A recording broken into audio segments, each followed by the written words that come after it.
motion again, Lenny, so just so we've got it clear in our heads. The equivalent of up to 1 hour of each meeting day will be dedicated to receive testimony from public witnesses delivered either in person, by telephone, or by video. The period of time allocated to each witness shall be not less than 5 minutes. Witnesses can use their allocated time to read a prepared statement, to offer comments on committee reports or discussion, or to send in questions to the committee for response. You don't need the equivalent in front of that. Right. Yeah. But are we suggesting that we'll deal with those questions during the public comment time? Because yes, exactly. That's part of their 5 minutes. Just that, for my part, I'm not sure that's workable. I would respectfully disagree. I think that you can't do the question and answer and the comments in the same breath. No. You're going to get somebody who is going to be appropriately upset about the fact that they are asking what they think is a simple question, but the person to whom they ask it does not consider it such and gives a prolonged answer, and you're eating into their time, not the answerer's time. I think they have to be separate. You could even put it in different parts of the day or in the morning when we're doing all the... That's what I thought. If we want to incorporate it into the meeting structure, we put it in somewhere else so that we can deal with it appropriately. Right. I'm not averse to answering people's questions. I just don't want a 5-minute time limit on having to do it. So I'm fine with taking that piece out of the motion, and we can put it into another piece that talks about another time during the meeting. That's fine. Friendly, another friendly. This guy's giving me too many friendlies. Very friendly. Best friendly.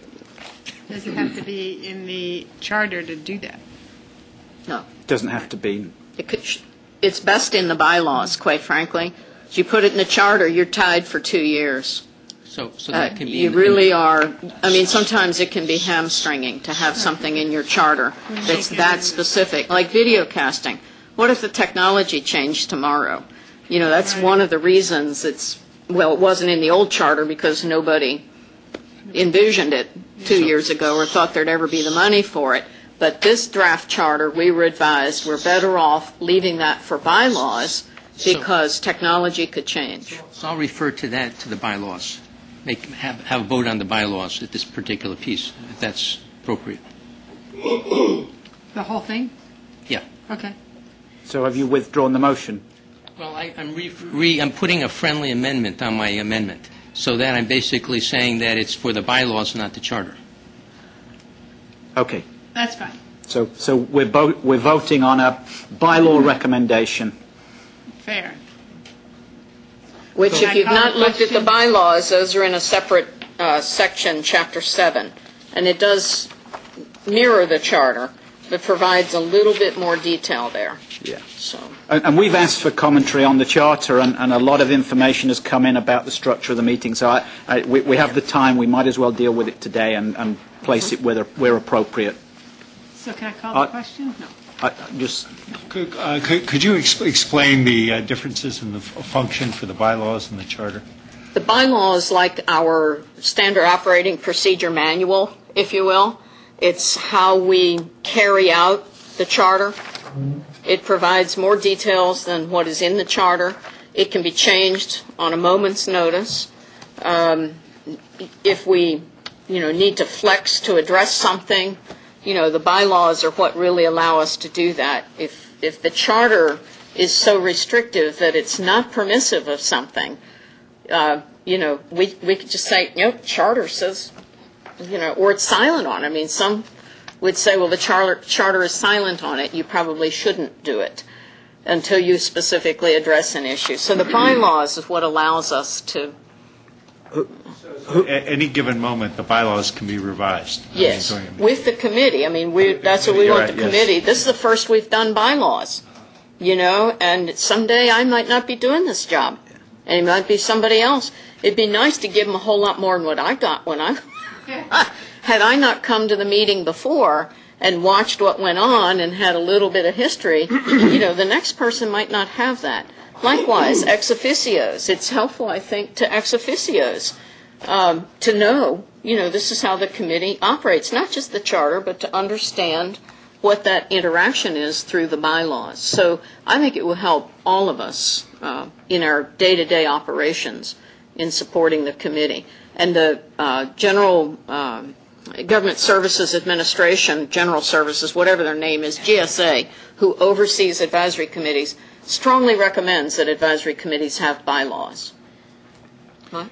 Lenny, in your amendment and the efforts to strengthen the public comment periods, et cetera, are you suggesting then that the questions are directed to the 11 official committee members and not the ex officios? Because the ex officios have a different, very different purpose for being here. I actually didn't specify that. Nancy, do you want to? I think that's the chairman's prerogative. If you're going to turn in questions before a meeting, and they might ask, what's the CDC's budget this year? Obviously I can't answer that question. But, Chris could stick it into the list of things that we are addressing as the ex officios are giving the reports. And then, if something's appropriate to us, of course. I would agree that it should be addressed to the chair and then let the chair disperse it to the appropriate person. And if somebody says they can't answer that question for whatever reason, then Fine. so we'll be handing out the questions. There won't be anybody on the phone or in person asking the question directly. Well, yeah, I mean, at least I'm just speaking for CDC, but we'd be happy to answer any question. I'm just afraid that some of the questions may engender debate that may take much longer than the committee is willing to discuss, and so we just don't know. Very complex answers. Questions that engender debate is what we really actually want.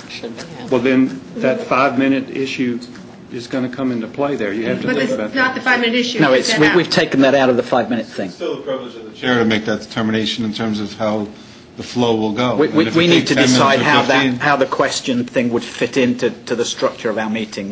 That'll take a little I think bit. it's the chairman's prerogative, but I think what the intent is the clear thing. The intent is to allow the public to have some greater access than having to go to individual committee members to ask questions on their behalf.